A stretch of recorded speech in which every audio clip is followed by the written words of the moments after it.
My name is Amara, and this is the story of how I discovered that the dead don't always stay buried, and sometimes the people we mourn are the very ones who betray us the deepest. It was a Tuesday morning when everything I thought I knew about my life shattered into a million pieces.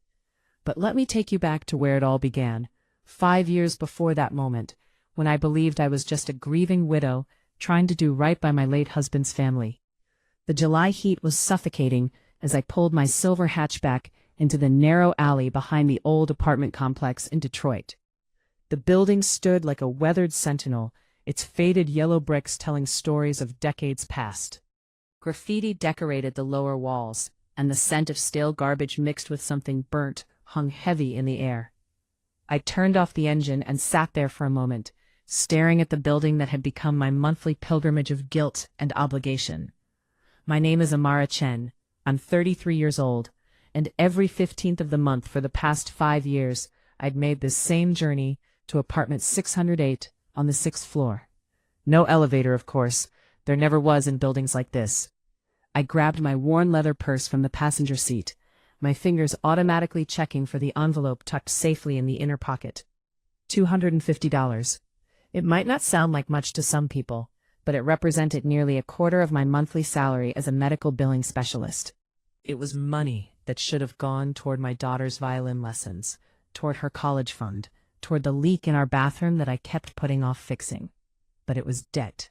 Or at least, that's what I'd been told. The stairwell smelled like decades of cooking oil, mildew, and broken dreams. My footsteps echoed as I climbed, counting floors. First floor, someone's television blaring a game show. Second floor, a baby crying while a mother sang softly. Third floor, an argument in Spanish about unpaid bills. Fourth floor, the heavy bass of hip-hop music. Fifth floor, an eerie quiet that always made my skin prickle. By the time I reached the 6th floor, my legs burned and my breath came in short gasps. I wasn't out of shape exactly, but 6 flights of stairs with no break took their toll. I paused on the landing, dabbing at my forehead with the back of my hand, trying to compose myself before facing what came next. Apartment 608. The door was painted a dark green that had chipped away over the years, revealing layers of previous colors underneath. Blue, white, brown, like an archaeological dig of the building's history. I raised my hand and knocked 3 times. Silence. I knew they were home. They were always home. Juliet and Raymond Rousseau rarely left their apartment. Raymond's chronic back pain kept him mostly bedridden, and Juliet claimed she suffered from severe anxiety and vertigo. At least, that's what they'd told me for 5 years. I knocked again, louder this time. Juliet? Raymond? It's Amara. Finally, I heard the shuffle of slippers on the other side of the door. Multiple locks clicked and clacked. 1, 2, 3, 4 deadbolts. The door cracked open just wide enough for Juliet's face to appear, the security chain still engaged. She was 58, but looked closer to 75. Her gray hair hung limp and unwashed around her gaunt face. Deep-set eyes, ringed with dark circles, regarded me with the same cold suspicion they always did. "You're late," she said flatly. I glanced at my watch. It was 2:03 p.m. "I'm sorry, there was traffic on the bridge." "We've been waiting. Raymond needs his medication." The guilt hit me like it always did, sharp and immediate. "Of course, I'm sorry. Here." I fumbled with my purse, pulling out the envelope. I'd even written their names on it in neat cursive, as if that somehow made the transaction more personal, less transactional. Juliet's bony hand shot through the gap like a snake striking, snatching the envelope before I could blink. She didn't count it, didn't thank me, just stuffed it into the pocket of her faded house dress. "How's Isabel?" she asked, her voice devoid of warmth. My daughter's name sounded wrong coming from her lips, like she was talking about a stranger's child, rather than her own granddaughter. "She's wonderful. She got the lead in her school play. I was thinking maybe this weekend I could bring her by. She asks about you both all the time." "No." The word was final, sharp. "Raymond's not well enough for visitors. The noise bothers him. A child running around would be too much. She's 9 years old now, Juliet. She's not a toddler. She knows how to be quiet." I said no. Juliet's eyes narrowed. You keep up with your payments like you're supposed to, and maybe when things get better, we'll see about visits. Like I'm supposed to, as if I were paying off a credit card, not honoring the memory of my dead husband. I've been making payments for 5 years now, I said, trying to keep my voice steady. The original amount was $15,000. At $250 a month, I've already paid $15,000 plus interest, Julia interrupted. That money was our entire retirement fund, every penny we'd saved. When Damien took it to go work in those Alaskan fisheries, we trusted him. And then he died, leaving us with nothing. You're his wife. This is your responsibility. The familiar shame washed over me. She was right, wasn't she? Damien had taken their money. Damien had promised to pay it back with the high wages he'd earn in Alaska. Damien had died in a fishing accident, and I was all that was left to make things right. I understand, I whispered. I just thought, after all this time, maybe Isabel could. We'll call you when we're ready. Go home now, Amara. Raymond needs to rest. The door shut in my face. The deadbolts clicked back into place, one after another. Final. Absolute. I stood there for a long moment, staring at that chipped green paint, feeling smaller and more worthless with each passing second. Through the thin door, I heard nothing. No television, no voices, no sounds of life. Just silence, as if the apartment were empty. It was always like that, the silence.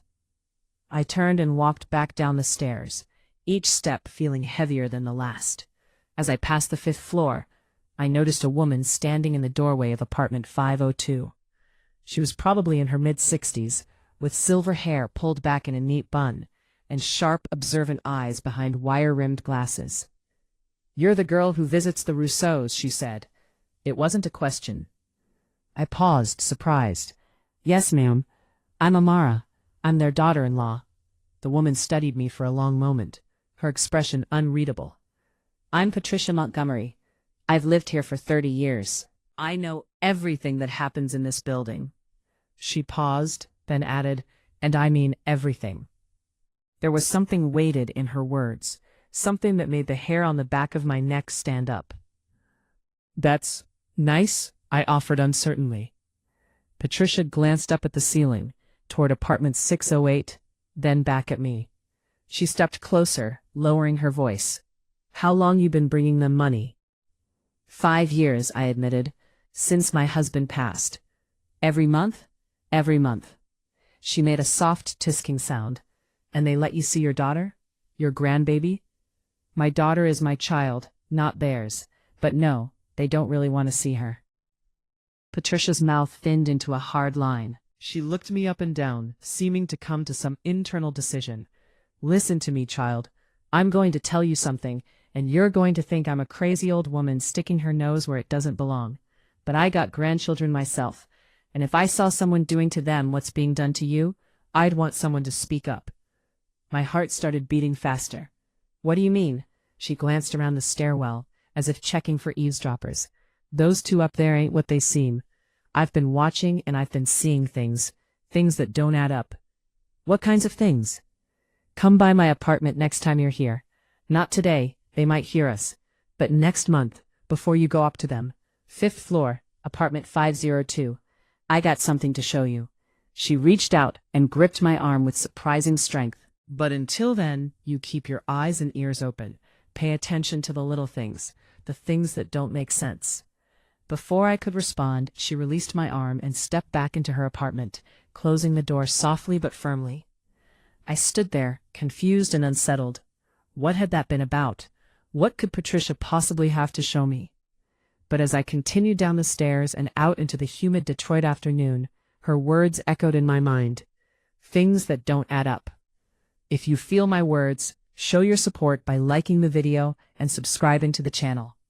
And tell me from which city you belong, so I can see how far a woman's impactful voice can reach. Help me build this community so we can bring more truthful stories for you. The drive to pick up Isabel from her after-school program gave me too much time to think. I replayed the brief encounter with Patricia over and over. What could she possibly know about the Rousseaus? What could she have seen? And why did she seem almost warning me? Isabel bounced into the car with the energy only a 9-year-old can possess, her backpack nearly as big as she was, her dark curls escaping from her ponytail. "Mommy, guess what? Mrs. Henderson said my audition for the play was the best she's seen in years. And Mia said she wants to be friends again, and we ate lunch together, and I got 100 on my spelling test." I smiled, despite the weight in my chest. "That's wonderful, baby. I'm so proud of you."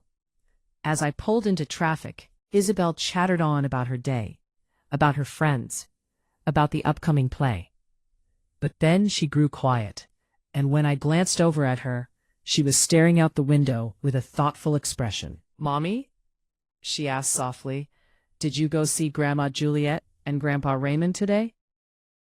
My hands tightened on the steering wheel. "Yes, sweetie, I did. Did you ask if I could visit them?" The hope in her voice broke my heart. "I did, baby. But Grandpa Raymond isn't feeling well. Maybe another time." "That's what you always say." Her voice was small, hurt. "Don't they want to see me?" I didn't know how to answer that. How do you tell a child that her grandparents, the only connection she has to her father who died before she could really know him, have no interest in knowing her? They're elderly, and they're sick, and I know kids whose grandparents are old and sick and they still want to see them. Emma's grandpa has cancer, and he still asks for her every single day.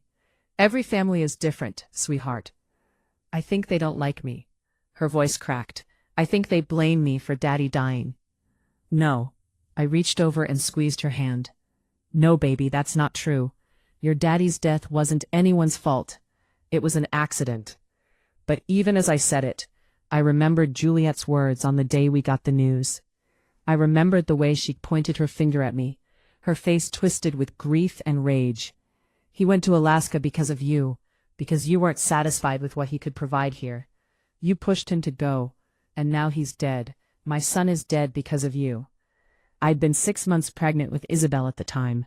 The stress had put me in the hospital. I'd nearly lost her.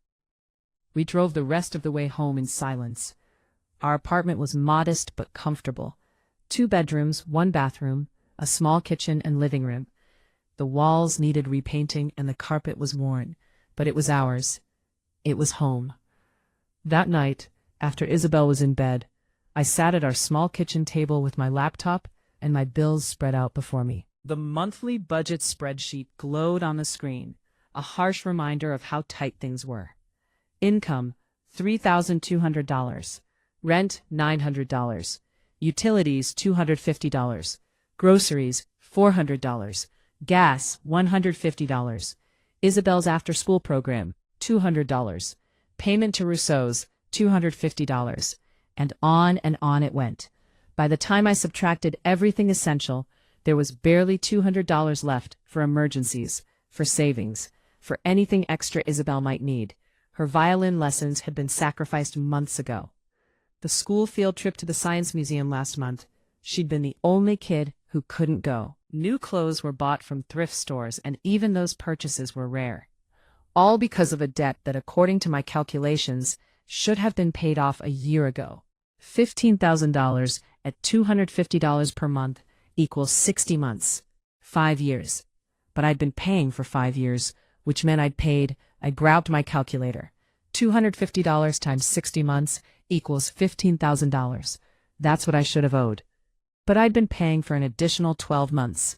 That was an extra $3,000. When had Juliet mentioned interest? She'd thrown that word around from the beginning, but we'd never discussed actual terms. No contract, no written agreement, nothing. Just her word that I owed them, and my guilt that made me comply. I pulled up a browser and started searching. Informal family loans, obligation to pay deceased spouse's debts, legal requirements for debt repayment. What I found made my stomach drop.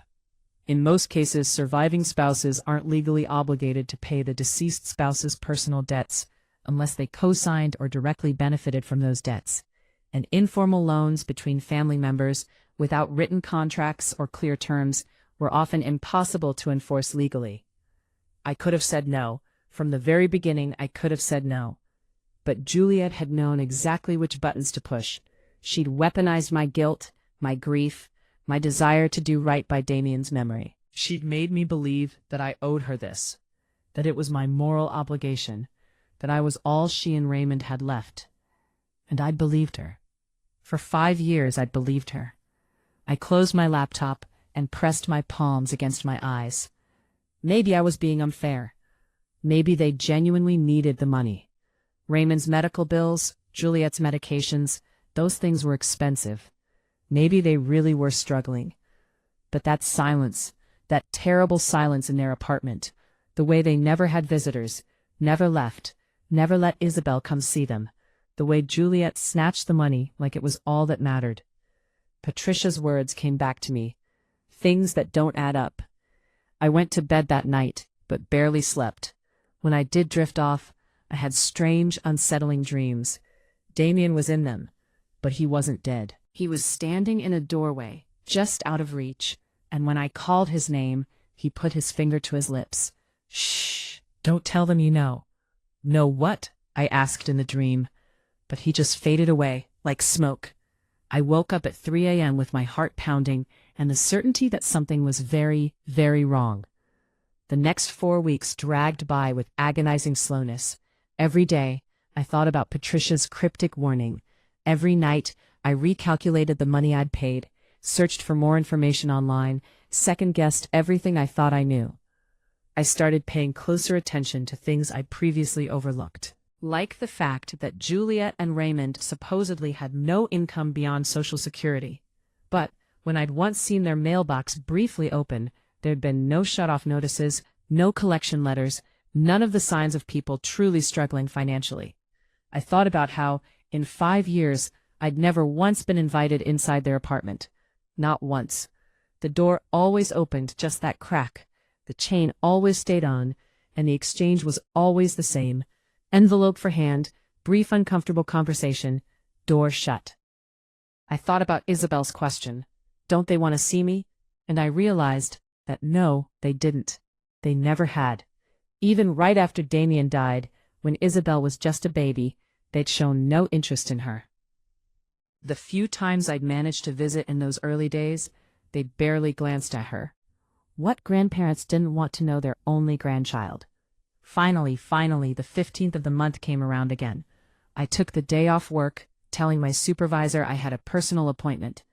I dropped Isabel at school, then drove to Detroit with my stomach in knots. I arrived at the building at 1 p.m., earlier than usual. I parked in my usual spot and sat in the car for several minutes, gathering my courage.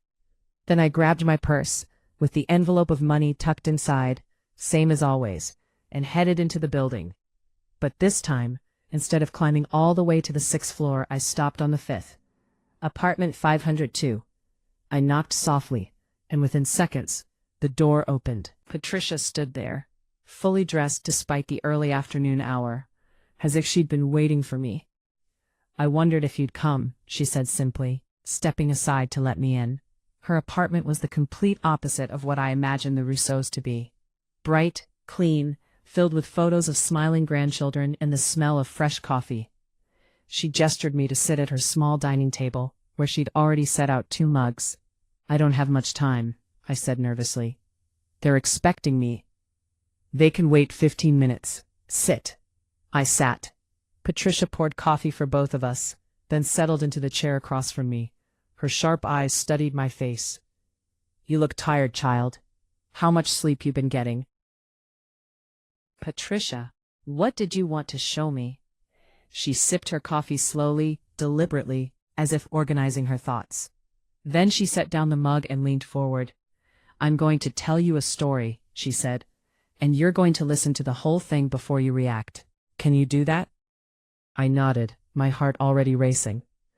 I moved into this building 30 years ago when my husband was still alive. Over the years, I've seen a lot of families come and go. The Rousseaus moved in about 15 years ago. Raymond, Juliet, and their son, Damien. Hearing his name made my chest tighten. Damien was a nice boy from what I could tell. Polite, helped carry my groceries a few times. Then he met you, and a while later, you two got married. I remember seeing you around, visiting. You seemed happy. "We were," I whispered. Then Damien left for Alaska. and a few months later you stopped coming around. Word was he died. Fishing accident. Terrible tragedy. Patricia paused. His parents were devastated. I heard Juliet wailing for days. The whole building heard it. I remembered that time. I'd been in the hospital, trying not to lose Isabel, drowning in grief and fear. But then something changed, Patricia continued. About 6 months after Damien died, I started noticing things. Strange things. What kind of things? Noises from their apartment, at odd hours. See, before Damien died, that apartment was normal.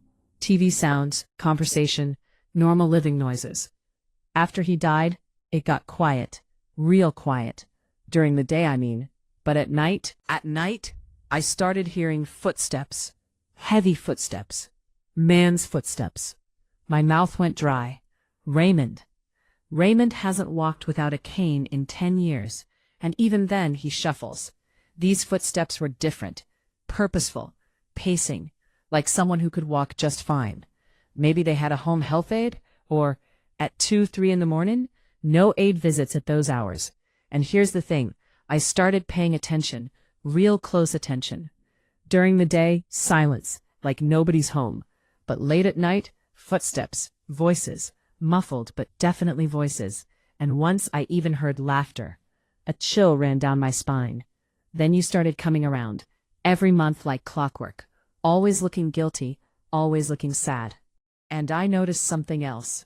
Every time you visited, the next night or sometimes the same night, there'd be extra noise from upstairs, like someone was celebrating. My hands trembled around the coffee mug. But the real proof came 6 months ago, Patricia said. She stood up and walked to a shelf, pulling down a small photo album. My grandson gave me one of those fancy doorbell cameras for Christmas. Records everyone who comes and goes. Well, I installed it on my door, but the angle catches the stairwell too, including people going up to the 6th floor. She opened the album, but instead of photos, it held printed screenshots. She laid them out before me, one by one. The first image showed a timestamp, 2:17 a.m. 3 months ago. A figure was climbing the stairs, caught in the grainy night vision of the camera. Tall, wearing a hoodie and baseball cap, face mostly hidden. Could be anyone, I said, but my voice shook. Patricia laid down another image. Different date, same time of night, same figure. Then another, and another. 6 images total, spanning the last 6 months. Always the same time of night, Patricia said. Always a few hours after you visit during the day. This person comes, stays for an hour or two, then leaves. And look at this. She pointed to one of the images. The figure was turning slightly, and you could see their profile. You could see something else too. The way they walked. They were limping, just slightly, favoring their right leg. I gripped the edge of the table. Damien broke his right leg in a motorcycle accident 2 years before he went to Alaska. I heard myself say. It healed badly. He walked with a limp for the rest of his. I couldn't finish the sentence. I know this is hard to hear, Patricia said gently. But honey, I don't think your husband is dead. The words hung in the air between us like poison gas. I couldn't breathe, couldn't think. The coffee mug slipped from my fingers and shattered on the floor, brown liquid spreading across Patricia's clean linoleum. No, I whispered. No, that's impossible. We got the call, we got his ashes. There was a death certificate. The fishing company sent a representative. We had a memorial service. I scattered his ashes in. Did you ever see his body? Patricia interrupted gently. I opened my mouth to say yes, but the word died in my throat. He was in Alaska. They said the accident was so severe, they recommended cremation, that it would be too traumatic to see him. She said it was better to remember him as he was. Patricia just looked at me with those knowing eyes. But the ashes, I continued desperately. I have his ashes. I scattered some in the lake where we got married and kept the rest in an urn. Did you ever test them? Have them analyzed? Of course I hadn't. Who does that? Who questions whether the ashes they're given actually belong to their loved one? This is insane. I stood up abruptly, nearly knocking over my chair. You're telling me that Damien faked his own death? That he's been alive this whole time? That would mean The implications crashed over me like a wave. That would mean his parents know. That would mean they've been lying to me. That I've been paying them for 5 years for nothing. Not for nothing, Patricia said quietly. You've been paying to support him. Whatever he's doing, wherever he's getting money, I bet anything your monthly payments are going straight to him. I sank back into the chair, my legs unable to support me. Why? Why would he do this? Why would they do this? I don't know, child, but I know what I've seen, and I know that the timing matches up too perfectly to be coincidence. You bring money. Mystery man shows up. Every single month. My mind raced through 5 years of memories, re-examining everything through this new, horrible lens. The way Juliet had been so insistent I start paying immediately, before I'd even finished grieving. The way they never let me in. The way they showed no interest in Isabel. The way they lived in that silent apartment during the day, but, according to Patricia, had someone walking around at night. I need proof, I said, my voice stronger now. Anger was starting to burn through the shock. I need actual proof that it's him. Patricia nodded approvingly. That's smart. Screenshots aren't enough. But I have an idea. She paused. How do you feel about staying up late? What do you mean? Next month, when you come to make your payment, don't leave. Park your car around the corner like you drove away. But come back. Stay here with me. We'll wait, and when he shows up, because I guarantee he will, we'll get video of him. Clear enough to see his face. And if it's not him? I asked, even though I already knew the answer. Then you'll have peace of mind, and I'll apologize for putting you through this. But we both knew it was him. Deep in my gut, in that place where women's intuition lives, I knew Patricia was right. There's one more thing, I said slowly. The ashes. I need to know if those are even real. Do you still have them? Most of them, yes. I kept the urn on my nightstand for years. Eventually I moved it to the closet because Isabel kept asking questions I couldn't answer. Get them tested, Patricia said firmly. There are forensic labs that can tell you if they're human remains or just something else. Like wood ash, or cremated animal remains, or dirt. I stood up on shaky legs. I need to go up there now. I need to. No. Patricia grabbed my arm. You go up there angry and confused. They'll know something's changed. You have to play it cool. Act normal. Make your payment like always. Don't let them suspect anything. She was right, but everything in me wanted to storm up those stairs and demand the truth. I can't, I said, my voice breaking. I can't stand there and smile and pretend. Yes, you can, because if you want justice, if you want your money back, if you want them to pay for what they've done, you need evidence. Real, undeniable evidence. Can you do that? I thought of Isabel. I thought of 5 years of struggling, of denying her things she needed, of working myself to exhaustion. I thought of the grief I'd carried, the widow's weight I'd borne, the guilt Juliet had weaponized against me. And I thought of Damien, if he was really alive, letting his own daughter grow up believing he was dead. The anger that surged through me then was white-hot and clarifying. Yes, I said, I can do that. I cleaned up the broken mug while Patricia printed out copies of the screenshots for me. I tucked them into my purse alongside the envelope of money. Money I now knew was going to support a lie. 1 month, Patricia said as she walked me to the door. Can you wait 1 month? I'll wait, I promised. But I'm also going to get those ashes tested. And I'm going to start digging into what really happened in Alaska. Patricia smiled grimly. That's the spirit. You're stronger than they think you are. I climbed the stairs to the 6th floor with my heart pounding and my hands clenched into fists. By the time I reached apartment 608, I'd forced my face into a neutral expression. I knocked 3 times. The familiar shuffle of slippers, the clicking of locks, the door opening just a crack. Juliet's face appeared, same as always. You're early today. I had the morning off work, I said, keeping my voice steady. I thought I'd come by before I run errands. I handed her the envelope through the gap. She snatched it, checked inside briefly, then looked back at me. Raymond's been asking about the payment. His medication costs have gone up. Of course they have, I thought bitterly. But out loud I said, I'm sorry to hear that. I'm doing the best I can. Well, it's been 5 years. You're almost done. Just a bit longer. Just a bit longer. How many more months had she planned to string me along? How much more money had she planned to take? Actually, I said carefully, I was doing the math, and I think I've paid more than the original $15,000. With the interest you mentioned, what's the total amount I owe? Juliet's eyes narrowed slightly. Don't worry about that. We'll let you know when it's paid off. But I'd like to know the exact figure, for my records. Your records? Her voice sharpened. This isn't a business transaction, Amara. This is family. This is about honoring your husband's memory. The manipulation was so blatant now that I'd seen it for what it was. How had I not noticed before? Of course, I said quietly, backing down as she'd expect me to. I just want to make sure I'm fulfilling my obligation. You are. Keep paying like you have been.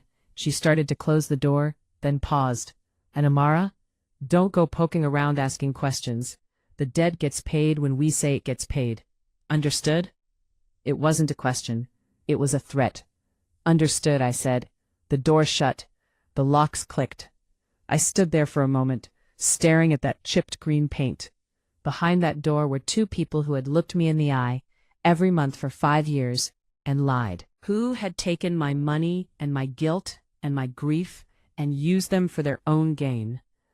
If Damien was really alive, they'd helped him fake his death. They'd helped him abandon his pregnant wife and unborn child. They'd helped him hide for 5 years while I struggled alone. The rage that filled me was so intense I had to grip the stair railing to steady myself as I walked back down. But underneath the rage was something else. Determination. They'd underestimated me. They thought I was weak, pliable, too consumed by guilt to question anything. They'd counted on that weakness to keep their scheme going. They were about to learn how wrong they were. I drove straight from Detroit to a forensic lab I'd found online during my sleepless nights of research. It was in a nondescript office building in the suburbs, the kind of place you'd drive past without noticing. The receptionist looked up as I entered. Do you have an appointment? No, but I need to speak to someone about having ashes analyzed. It's urgent. She picked up the phone, spoke quietly to someone, then nodded to me. Dr. Singh can see you in a few minutes. Please have a seat. Dr. Singh turned out to be a woman in her 50s, with kind eyes and a no-nonsense demeanor. She listened carefully as I explained, leaving out the part about Damien possibly being alive, that I needed to verify the ashes I'd been given were actually human remains. It's not an uncommon request, she said gently. There have been cases where funeral homes or crematoriums cut corners. How much of the ashes do you have? Most of an urn. I scattered maybe a cup's worth. That's more than enough. We can run several tests, microscopic analysis, chemical composition, even DNA testing if you want to confirm identity. How long will it take? For basic verification of human remains versus something else, about a week. For DNA analysis, 3 to 4 weeks. Do the basic test first. If those aren't human remains, there's no point in DNA testing. Dr. Singh nodded. Bring in the urn whenever you're ready. We'll need about 2 tablespoons of ash for the initial testing. I left feeling like I was finally taking action instead of just reacting, but there was still so much to do. That evening, after I put Isabel to bed, I opened my laptop and started digging into what had really happened in Alaska 5 years ago. The fishing company that had supposedly employed Damien was called Northern Star Maritime. Their website looked professional enough. Photos of boats, smiling workers, safety certifications. I found a phone number and sent an email, claiming I was verifying employment for a loan application and asking for confirmation of Damien Chen's dates of employment. Then I started searching for news articles about fishing accidents in Alaska from 5 years ago. There were several. Commercial fishing is dangerous work, but I couldn't find anything that matched the timing or details of what I'd been told about Damien's death. I searched for death records in Alaska. Nothing for Damien Chen. I searched for his name plus obituary. The only thing that came up was a brief announcement I'd submitted to our local paper myself, stating that he died in an accident and listing survivors. It was like he'd vanished into thin air, and no one except me, Isabel, and his parents had even noticed. My phone buzzed with a text from a number I didn't recognize. This is Patricia from 502. Just wanted to check that you're okay after today. Remember, patience and planning. I saved her number and texted back, I'm okay. Thank you for caring enough to tell me the truth.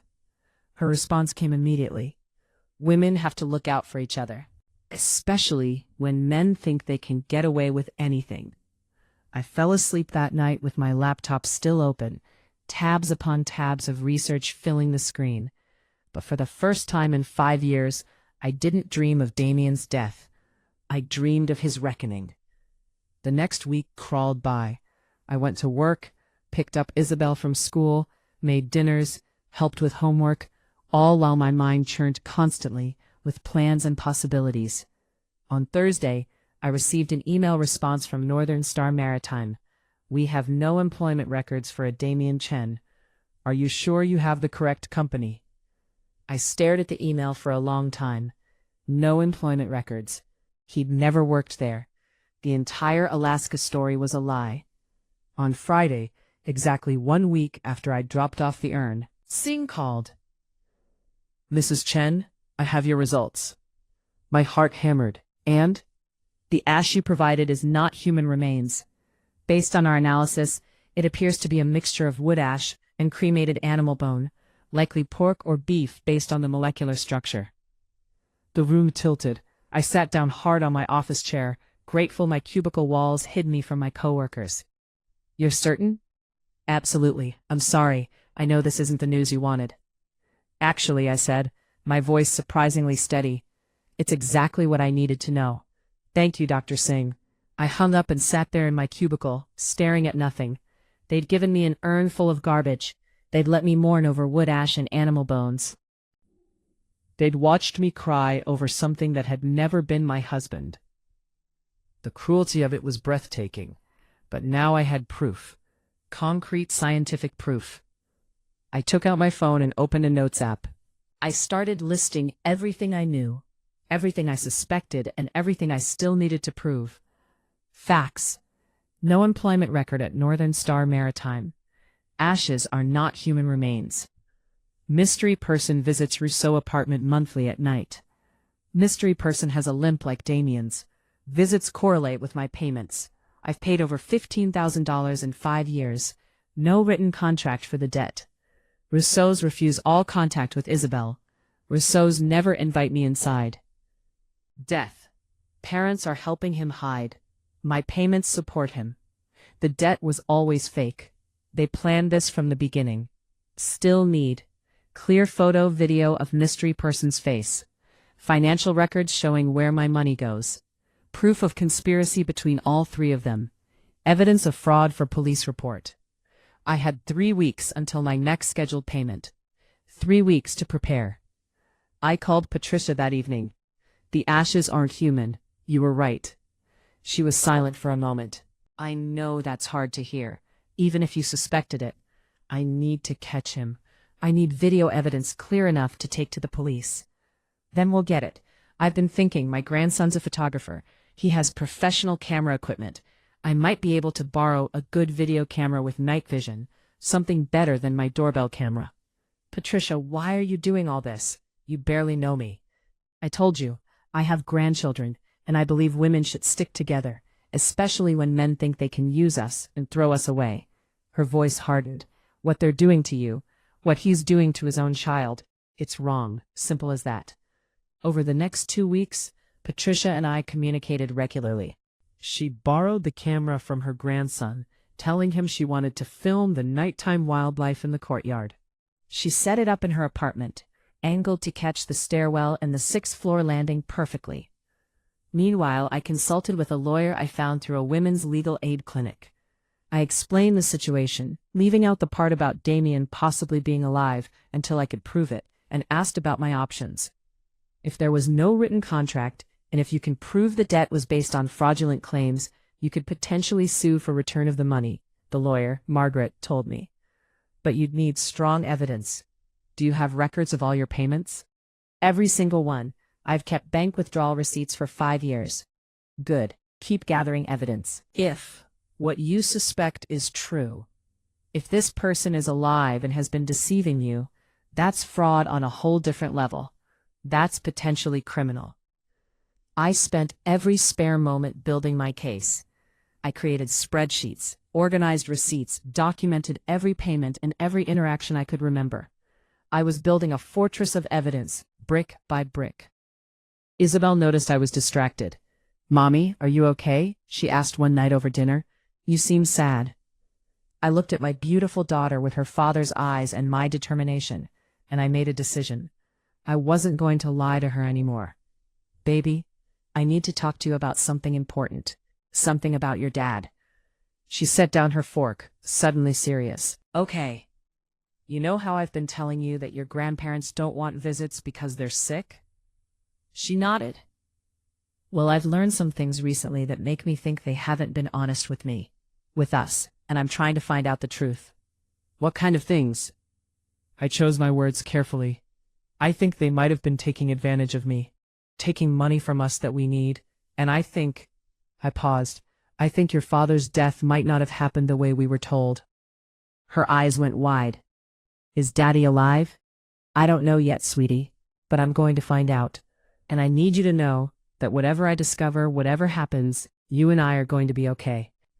We're going to be free of people who don't treat us right." She was quiet for a long moment, processing. Then she said, "If Daddy is alive, and he's been letting us think he was dead, I don't think I want to see him." The maturity in her voice broke my heart and filled me with pride at the same time. "That's okay, baby. Whatever you want, we'll deal with it together." She came around the table and hugged me tight. "We're a team, Mommy. Just you and me." "Just you and me," I agreed, holding her close. The 15th of the month finally arrived. I took the day off work again, but this time I told my supervisor I might need several days off in the near future for a family emergency. "Is everything okay?" she asked, concerned. "It will be," I said. "Soon." I dropped Isabel at school with extra hugs. "Remember, Grandma's picking you up today, and you're staying with her tonight. Because you have important stuff to do?" "Because I have important stuff to do." "Get 'em, Mommy." She grinned and ran off to join her friends. I drove to Detroit with my heart pounding and my hands steady on the wheel. I'd waited a month for this. I was ready. I parked around the corner at noon, far enough that the car wouldn't be visible from the sixth-floor window. I had a backpack with water, snacks, my phone charger, and a change of dark clothes. I was prepared for a long night. I climbed the stairs to Patricia's apartment. She let me in immediately. "The camera's all set up," she said, showing me the equipment. It was mounted near her window on a tripod, aimed at the perfect angle to catch anyone going up to the sixth floor. Full HD, excellent night vision, motion-activated recording. My grandson did me proud. "Patricia, I can never repay you for this. Seeing those liars get what's coming to them will be payment enough." She'd made coffee and sandwiches. "Now, we wait until 2 p.m. Then you go up and make your payment like normal. After that, we wait some more." At exactly 2 p.m., I climbed to the sixth floor for what I hoped would be the last time. I'd withdrawn the cash this morning. $250 I would never see again, but it was necessary to maintain the charade. Shuffle of slippers. Clicking locks. Juliet's face, suspicious as always. But this time when I looked at her, I saw her clearly. Not as my grieving mother-in-law, but as a con artist. A liar. Someone who'd exploited my love for her son to steal from me for years. "Right on time," she said. I handed over the envelope, my face carefully neutral. "Here you go." She took it, started to close the door, then paused. "Are you feeling all right? You look different." My blood ran cold. Could she see it? Could she see that I knew? "Just tired," I said. "Work's been stressful." She studied me for a moment longer, then shrugged. "Well, get some rest. Can't have you too tired to work. We still need these payments." The door closed. The locks clicked.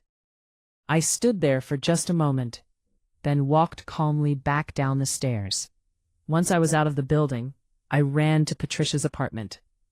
"How did it go?" she asked. "Fine, I think. Though she said I looked different." "Nervous?" "Probably. But I don't think she suspects anything." We settled in to wait. Patricia had set up 2 folding chairs near the window, where we could see the camera's live feed on her tablet. The hours crept by. We talked quietly about everything and nothing. Patricia told me about her grandchildren, her late husband, her 30 years in this building.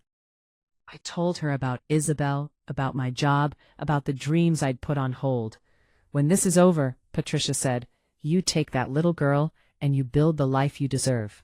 You hear me? I will, I promised. Darkness fell. The building grew quiet. We dimmed the lights in Patricia's apartment and kept our voices to whispers. 10 p.m., 11 p.m., midnight. He usually comes between 1 and 3, Patricia reminded me. My eyes were locked on the tablet screen showing the empty stairwell in night vision's eerie green glow. 1 a.m. came and went. Then at 1:47 a.m., the motion sensor triggered. A figure appeared at the bottom of the stairwell, climbing up from the 4th floor. My breath caught. Male, tall, wearing a dark hoodie and baseball cap, face down, features hidden. He climbed steadily, and yes, there it was, the limp, the slight favor of the left leg, exactly like Damien used to walk. Oh my God, I whispered. Shh, let the camera do its work. The figure reached the 6th floor landing. For just a moment, he looked up, glancing around as if checking to make sure he was alone. The camera caught his face. It was grainy, shadowed by the cap, but it was enough. It was Damien, older, thinner, with a beard I'd never seen him wear before, but it was unmistakably him. If you feel my words, show your support by liking the video and subscribing to the channel, and tell me from which city you belong, so I can see how far a woman's impactful voice can reach. Help me build this community so we can bring more truthful stories for you. I watched, numb with shock even though I'd expected this, as my dead husband pulled a key from his pocket and unlocked the door to his parents' apartment. He slipped inside like a ghost. The door closed behind him. We got him, Patricia breathed. Clear face shot, using a key, everything. I couldn't speak, couldn't move. 5 years of grief, 5 years of struggling, 5 years of believing I was a widow, all of it was a lie. Damien was alive, and he'd let me suffer. We sat in Patricia's darkened apartment for another 3 hours, the camera recording continuously. At 4:23 a.m., the door to apartment 608 opened again. Damien emerged, carrying 2 plastic shopping bags that appeared to be full. Even in the green-tinted night vision, I could see they bulged with items, probably food, supplies, whatever he needed for wherever he was actually living. He paused on the landing, pulled his hood up higher, tugged his cap down lower, and headed down the stairs. The camera tracked him until he disappeared from view. Do we follow him? I asked, my voice barely a whisper. Patricia shook her head. Too risky. He might see you. We have what we need. Clear footage of him entering and exiting. That's enough for the police. My hands were shaking. I pressed them flat against my thighs. I can't believe it. I mean, I knew, I suspected, but actually seeing him, I know, honey. Patricia squeezed my shoulder. Why don't you try to get a little rest? My couch is comfortable. I'll keep watch in case he comes back. But I couldn't rest. Couldn't even close my eyes. My mind was racing with questions, with rage, with a grief that was somehow worse than when I'd thought he was dead. When he was dead, I could remember him kindly. I could tell Isabel stories about her father and mean them. I could believe that he'd loved us, that he'd died trying to provide for us. Now I knew the truth. He'd abandoned us. Willingly, deliberately. He'd faked his death and let his pregnant wife believe he was gone forever. He'd let his daughter grow up without a father when he was alive the whole time. The bags he'd carried suggested he wasn't living in luxury. Whatever scheme he was running, whatever reason he'd had for disappearing, it hadn't made him rich. He'd traded his family for what exactly? As dawn broke over Detroit, Patricia made us coffee. We sat at her table, exhausted, but wired with adrenaline. What now? She asked. Now I go to the police. I pulled out my phone and started reviewing everything I'd compiled.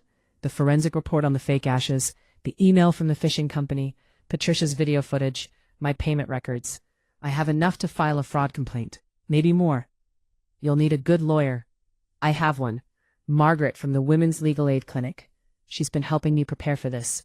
Patricia nodded approvingly. Make sure you get copies of everything before you hand it over to the police. You never know what might get lost in the system. I spent the rest of the morning at Patricia's apartment, uploading all the video footage to a cloud drive, making multiple copies of every document, every receipt, every piece of evidence. By the time I finished, I had 3 USB drives with complete records and backups in 2 separate cloud accounts. Thank you, I told Patricia as I prepared to leave, for everything, for noticing, for caring enough to tell me, for helping me get proof. She hugged me tightly. You're going to be fine, Amara. You're stronger than you know. And that little girl of yours is lucky to have a mama who fights for what's right. I drove home in the early afternoon, picked up Isabel from my mother's house, and held her close. Did you find out the truth? She asked quietly. Yes, baby, I did. And I knelt down so we were eye level. Your father is alive. He's been hiding and lying to us for 5 years, and I'm going to make sure he faces consequences for what he did. She was quiet for a long moment, processing this earth-shattering information with remarkable composure for a 9-year-old. Finally, she said, Good, he doesn't deserve to be our family anymore. No, I agreed. He doesn't. On Monday morning, I walked into the Detroit Police Department's fraud division. The detective who met with me was a woman in her 40s named Sandra Okafor, with sharp eyes and an air of having seen everything. I laid out the entire story, providing documentation for every claim: the fake ashes, the non-existent job, the video footage, the payment records. 5 years of systematic fraud. Detective Okafor watched the video 3 times, her expression growing grimmer with each viewing. This is one of the most elaborate cons I've seen, she said finally. And the cruelty of it. Faking a death, extorting the grieving widow, denying the child. We'll need to verify some of this independently, but based on what you've shown me, we have grounds for multiple charges. Fraud, conspiracy to commit fraud, filing false documents, possibly identity fraud depending on what documents he used while dead. How long will it take? I asked. We'll need to investigate, gather additional evidence, locate where he's actually living. Could be weeks or months before we're ready to make arrests. She looked at me seriously. I need to ask, are you prepared for what comes next? This is going to be public. There will be a trial. You'll have to testify. The media might pick it up. I don't care about any of that. I want justice. For me and for my daughter. And the money you paid, you should know that even if we prosecute successfully, there's no guarantee you'll get it back. If they've spent it, I understand, but I need them to be held accountable. The money matters, but the truth matters more. Detective Okafor smiled slightly. You'd be surprised how many victims say otherwise. All right, Mrs. Chen, we're opening an investigation. I'll need you to avoid contact with the suspects during this time. No more monthly payments, no visits to the apartment. Can you do that? Absolutely. And if they contact you asking why you stopped paying, what should I tell them? Nothing. Don't answer calls or texts from them. Let them wonder. Let them worry. It might make them careless. I left the police station feeling lighter than I had in years. The weight of the lie, of the false grief, of the obligation, it was finally lifting. But the waiting was agony. Days turned into weeks. Detective Okafor called me periodically with updates. They'd traced Damien to a run-down rental house in the industrial outskirts of Detroit. He was working under the table at an auto body shop, making cash money to avoid any official records. They'd confirmed he had never filed a death certificate in Alaska. Juliet and Raymond had done that themselves, using forged documents. The conspiracy went deep. The fishing company representative who delivered the ashes was Damien's uncle, paid $500 to play a part. The urn had been purchased at a thrift store. The whole elaborate scheme had been planned for months before Damien left. Why? I asked Detective Okafor during one call. What was the point? If he wanted to leave me, he could have just divorced me. We think he had gambling debts. Serious ones. The kind where dangerous people come looking for you. Faking his death let him escape those debts and start over, while using you as a funding source through his parents. You were supporting him while he rebuilt his life under the radar. Gambling debts. He destroyed our family over gambling debts. The rage I felt was incandescent. Finally, 6 weeks after my initial police report, Detective Okafor called with the news I'd been waiting for. "We're executing arrest warrants tomorrow morning. 6 a.m., simultaneous arrests at all 3 locations. I wanted you to know ahead of time." "Thank you," I whispered. "I should warn you. This will likely make the news." Man fakes death to escape family is the kind of story reporters love. Are you prepared? I'm prepared for anything. That night I couldn't sleep. I kept imagining the moment. Police officers knocking on apartment 608, on the door of Damien's rental house. The looks on their faces when they realized they'd been caught. Part of me wished I could be there to see it, but mostly I just wanted it to be over. At 6:45 a.m. my phone rang. Detective Okafor. "All 3 suspects are in custody. Damien Chen, Juliette Rousseau, and Raymond Rousseau. They've been read their rights and are being processed now." I sat down on the edge of my bed, suddenly dizzy. It's really done. The arrests are done, now comes the legal process. But yes, Amara, it's really done. They can't hurt you anymore. I called Margaret, my lawyer, who whooped with joy when I told her. "I'll file a civil suit this afternoon for return of funds plus damages. We're going to take them for everything they're worth." By noon, the story had hit the local news. By evening, it had gone viral nationally. Detroit man faked death, extorted widow for 5 years. My phone exploded with calls from reporters, from old friends, from people I barely knew. I ignored all of them except the one from Patricia. "Did you see the news?" she asked, her voice gleeful. "I'm trying not to look." "Well, look at this. They're calling you a hero. Determined mother exposes elaborate fraud." "You did it, Amara. You actually did it." The preliminary hearing was set for 3 weeks later. In that time, more details emerged. An investigation had uncovered that Damien had been living in Detroit the entire 5 years, working various under-the-table jobs. He'd amassed new gambling debts even while in hiding, which explained why he'd needed my monthly payments so desperately.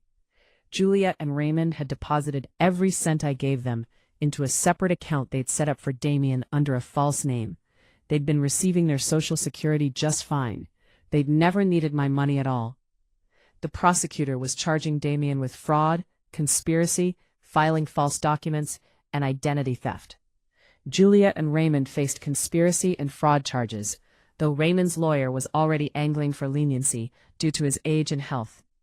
I didn't care if Raymond was sick. He'd looked me in the eye for 5 years and taken my money, knowing exactly what he was doing. The day of the preliminary hearing, I wore my best suit, the one I'd bought for job interviews years ago and rarely had occasion to wear. Margaret met me at the courthouse. "Remember," she said, "this is just to determine if there's enough evidence to proceed to trial. You won't testify today. Just observe." The courtroom was smaller than I'd expected. Damien was brought in wearing an orange jumpsuit, hands cuffed, looking nothing like the man I'd married. He'd lost weight, his face was hollow, and his eyes darted around nervously until they landed on me. For a moment, our eyes met. I saw shock register on his face. He hadn't expected me to be there. Maybe he thought I'd be too hurt, too embarrassed, too broken. I stared back at him with every ounce of strength I possessed, my face impassive. He looked away first. His parents were brought in separately, Juliette looking small and frail, Raymond being wheeled in. They were both crying, putting on a show for the judge. The prosecutor presented a summary of the evidence. The judge listened, asked a few clarifying questions, then ruled that there was more than sufficient evidence to proceed to trial. Bail was set at $50,000 for Damien, $25,000 each for his parents. None of them could afford it. They'd be staying in jail until trial. As they were led away, Juliette turned and spotted me in the gallery, her face contorted with rage. "This is your fault," she screamed. "You destroyed our family, you ungrateful." The bailiff cut her off, restraining her as she was escorted out. I sat perfectly still, refusing to react. Margaret squeezed my hand.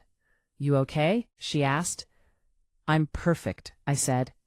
The trial was set for 4 months later. In the meantime, life slowly began to return to normal. Or rather, to a new normal that was infinitely better than the old one. Without the monthly payment draining my account, I could breathe financially for the first time in years. I enrolled Isabel back in violin lessons. I got the bathroom leak fixed. I started a savings account. More importantly, the weight of false grief lifted. I wasn't a widow. I was a woman whose husband had betrayed her in the cruelest way possible, but I was free of him. Isabel asked one night, "Mommy, when the trial happens, will I have to see him?" "You never have to see him if you don't want to." Good, because I don't think of him as my dad anymore. Dads don't leave their kids and pretend to be dead. No, I agreed, they don't. The media attention was intense at first, but gradually died down. I gave one interview to a local reporter who'd been respectful and thorough, in which I emphasized that I was speaking out to help other people who might be trapped in similar situations. If something feels wrong, if people are manipulating your guilt or your grief, trust your instincts, I said. And don't be afraid to ask questions, to investigate, to demand the truth. You deserve better than to be used. By Saturday morning, I'd received dozens of messages from women sharing their own stories of financial manipulation, of being exploited by family members, of being made to feel guilty for setting boundaries. Patricia called me, crying, "You're helping people, Amara. Real people. You should be so proud." I was proud. For the first time in a long time, I was proud of myself. The trial finally began on a cold November morning. The courthouse was packed. The case had garnered enough attention that people lined up for seats in the gallery. The prosecutor walked me through everything, meeting Damien, our marriage, his departure for Alaska, the call about his death, the delivery of the ashes, the demands for payment. "And did you ever question whether your husband was really dead?" the prosecutor asked. "Not until Patricia Montgomery showed me evidence," I said clearly. I trusted my in-laws. I trusted the documents I was given. I had no reason to believe my husband would be so cruel. "Can you describe the impact this fraud had on your life?" I took a breath. I worked constantly, denied my daughter things she needed, lived with crushing guilt and grief for 5 years. I was told I was responsible for my husband's death, that I owed his parents everything. That guilt controlled every decision I made. The financial burden was significant, but the emotional manipulation was worse. Damien's lawyer tried to paint me as vindictive, as a bitter ex-wife seeking revenge. But the evidence was overwhelming. The video footage of Damien entering the apartment, the forensic report on the fake ashes, the testimony from the fishing company, Patricia's meticulous records. The defense's strategy seemed to be to claim that Damien had been in danger, that he'd had no choice but to fake his death. But when pressed on why he'd then extorted his wife for 5 years, instead of actually staying hidden, they had no good answer. Juliet and Raymond's lawyer tried to argue they were elderly and confused, that Damien had manipulated them too. But the prosecutor produced bank records showing they'd been actively managing the money, creating false accounts, coordinating with Damien. The trial lasted 2 weeks. The jury deliberated for less than 4 hours, guilty on all counts. I was in the courtroom when the verdict was read. Damien's face crumpled. His mother wailed. His father sat silent, staring at nothing. I felt nothing but relief. Sentencing came 2 weeks later. Damien received 8 years in prison. Juliet received 3 years. Raymond received 2 years plus probation, with the possibility of serving his sentence under house arrest due to his health. Additionally, they were ordered to pay full restitution, $15,000 in fraudulent debt payments, plus interest, plus damages. The total came to $37,000. "Will they actually pay it?" I asked Margaret afterward. "We'll place liens on any assets they have, garnish any income. If Raymond has equity in that apartment, we'll get it. It might take years, but we'll get your money back." I nodded. But honestly, the money mattered less now. What mattered was that they'd faced consequences, that the truth was known, that Isabel could grow up knowing her mother had fought for justice and won. That night, I took Isabel out for a celebration dinner at her favorite restaurant. She wore her best dress, and I wore mine. "Mommy, are you happy?" she asked as we waited for our food. "Yes, baby, I really am. I like our new life better." "Our new life?" Yeah, the one where we don't have to be sad anymore, where we can just be us. I reached across the table and took her hand. "Just us," I agreed. "That's all we need." 6 months after the trial, I received a large check, the first installment of the restitution payment. The court had seized and sold some assets belonging to the Rousseaus. I deposited it and immediately divided it. Half went into Isabel's college fund. 25% went into emergency savings. The remaining 25% I spent on something completely impractical and wonderful. A weekend trip for Isabel and me to New York City. We saw a Broadway show, visited museums, ate fancy food, and stayed in a hotel with a view of the city lights. On our last night, standing on the hotel balcony, looking out at the glittering skyline, Isabel leaned against me. "Mommy, thank you for being brave. Thank you for being strong enough to handle the truth," I replied. "Are you ever going to get married again?" The question surprised me. "I don't know, baby. Maybe someday." "If I find someone worthy of us, they'd have to be really, really good to deserve you." I hugged her close, this wise, resilient little girl who'd endured so much. "How did you get so smart?" "I learned from the best," she said simply.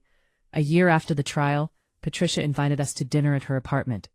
She'd become like a grandmother to Isabel, the grandparent she should have had all along. "I have news," Patricia announced as we sat down to eat. "I'm moving." "What? Where?" I asked, dismayed. "My daughter's been after me to move closer to her in Arizona, and I think it's time. This building has too many bad memories now." She smiled, "But I wanted to give you something first." It was a picture of me and Isabel, taken the day the verdict was read, standing on the courthouse steps. I looked strong, determined, triumphant. Isabel looked proud. "I had a photographer friend take this," Patricia explained. "I wanted you to have a reminder of the day you won, the day you took your power back." I felt tears sting my eyes. "Patricia, I don't know how to thank you." "You already have. You trusted me. You had the courage to seek the truth. And you helped who knows how many other women by speaking out. That's thanks enough." 2 years after the trial, I got a promotion at work. The raise was substantial enough that I could afford to move to a better apartment in a safer neighborhood, closer to Isabel's school. As we packed up our old place, Isabel found the urn that had once held the fake ashes. I'd kept it in the back of a closet, unable to throw it away but unable to look at it. "What should we do with this?" she asked. I took it from her hands, this ceramic vessel that had represented 5 years of lies. "I think," I said slowly, "we should bury it. Have our own little funeral for the past. Say goodbye to all of it once and for all." We drove to a park by the lake, where Damien and I had gotten married, back when I'd thought our love was real. Isabel dug a small hole near a tree, and together we buried the urn. "Goodbye to the lies," I said. "Goodbye to the sad times," Isabel added. "Goodbye to being victims," I continued. "And hello to being strong," Isabel finished. We covered the urn with dirt and planted wildflower seeds on top of it. "Next spring, when we come back, there will be flowers here," I told her. "Beautiful things growing from the place we buried the pain." "I like that," Isabel said, "making something pretty from something bad." If you feel my words, show your support by liking the video and subscribing to the channel. And tell me from which city you belong, so I can see how far a woman's impactful voice can reach. Help me build this community so we can bring more truthful stories for you.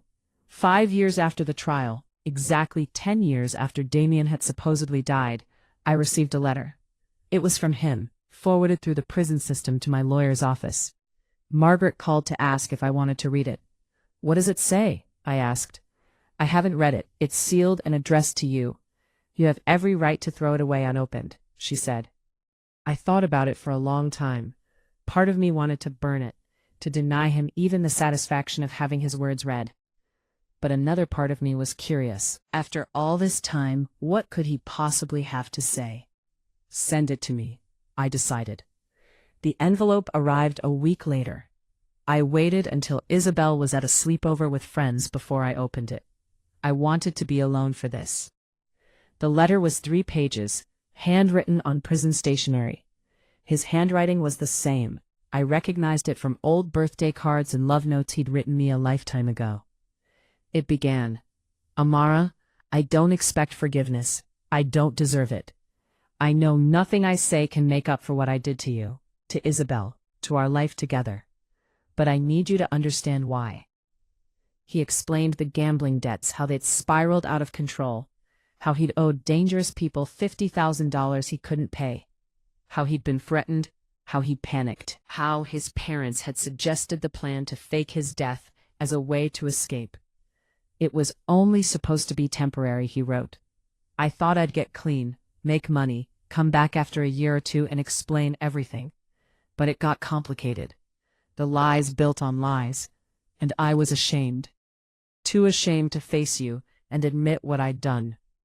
So instead of facing his shame, he'd let me carry it. The letter went on, full of self-pity disguised as remorse. He blamed his addiction, his parents, his circumstances, everything but himself. The final paragraph read, "I think about Isabel every day.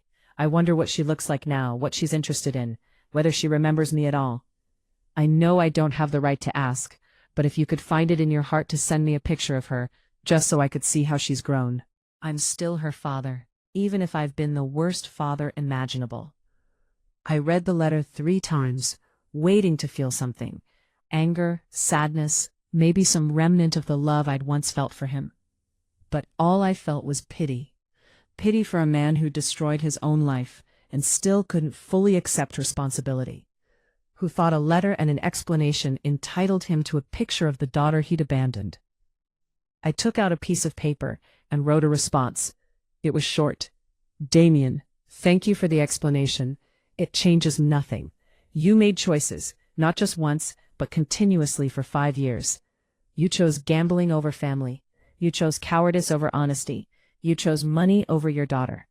Those were your choices, and these are mine. Isabel knows the truth about what you did. When she's 18, if she wants to contact you, that will be her decision. Until then, you are legally and practically nothing to us. We have built a good life without you, a better life than we ever would have had with you. I hope you use your time in prison to truly examine your choices and become a better person. But that journey is yours to take alone. We've already moved on." I signed it, sealed it, and mailed it the next day. I never heard from him again. Isabel is 16 now. She's an honor student, first chair violin in her school orchestra, and has dreams of studying law so she can help people the way Margaret helped us. She's confident, strong-willed, and doesn't take anyone's nonsense. People often comment on how mature she is for her age, how poised. I tell them she grew up learning that women don't have to accept the roles others try to force on them. That she learns strength comes from standing up for yourself, that justice matters, and that family is about love and respect, not obligation and guilt. Sometimes she asks about her father. Not often, but occasionally. "Do you think he's really sorry?" she asked once. "I think he's sorry he got caught," I replied honestly. "I think he's sorry his choices had consequences. But truly sorry for the pain he caused? I don't know, baby, and it doesn't really matter anymore. Because whether he's sorry or not doesn't change what he did." Exactly. Last year, on the anniversary of the day I confronted Damien in court, Isabel and I started a new tradition. We volunteer at the Women's Legal Aid Clinic, where I first met Margaret. I do administrative work and share my story with women who are being financially exploited by family members. Isabel helps with childcare for the kids whose mothers are meeting with lawyers. Margaret, now a good friend, told me recently, "You know how many women you've helped? How many people have heard your story and found the courage to seek help? You've made a real difference, Amara." "I just did what I had to do," I said. "No," she corrected. "You did what most people don't have the strength to do. You questioned the narrative you've been given. You investigated. You gathered evidence. You fought back. And you won. I think about Patricia sometimes, in her retirement in Arizona. We exchange Christmas cards every year, and she always writes the same thing. Proud of you, warrior woman. I think about the moment I first saw those screenshots in her apartment, the moment my world tilted and I realized nothing was as it seemed. That moment terrified me, but it also freed me, because the truth, no matter how painful, is always better than a comfortable lie. The truth lets you make real choices. The truth lets you move forward. The truth, in the end, sets you free. Now, when Isabel and I return to that park where we buried the urn, we find wildflowers blooming exactly where we planted them. Bright yellow, vivid purple, soft pink. They grow wild and beautiful, fed by the rain and sun, rooted in the soil that covers our past. We pick a few flowers each time and take them home, a reminder that even from the deepest pain, beauty can grow, that even after betrayal, trust can be rebuilt, that even when someone tries to bury you, you can rise up stronger than before. My name is Amara Chen. I'm 43 years old now. I'm not a widow, and I never was.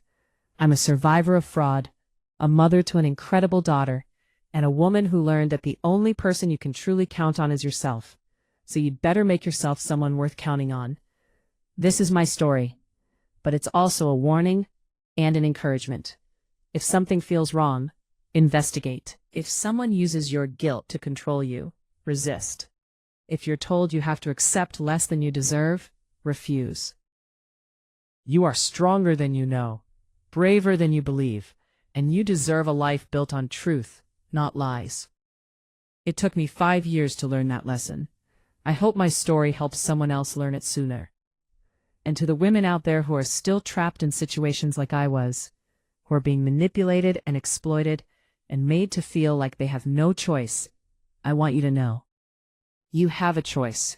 You always have a choice. Choose yourself. Choose truth.